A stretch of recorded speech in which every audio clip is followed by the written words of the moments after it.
Ito bang Dolomite? Dolomite?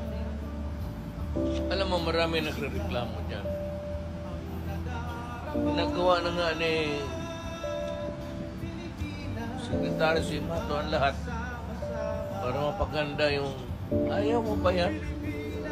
Nasabi nga ba, kasi Duterte, babae ba yun? Hindi, no? What is beautiful is beautiful, period. Dolomite is beautiful to the eyes, period. Huwag ka na magtanong kasi hindi naman ninyo kaya kung kayo. You had your chance actually. For so many years, you had every chance to do it. Was there anybody willing to take the problem by its own? Kung hindi si Duterte, hanggang ngayon wala tayong ganito. Saka talagang malaking tulong ito sa tao. Kung wala ito, sa totoo lang, wala naman tayong pasyalan ng mga bata at matatanda. No?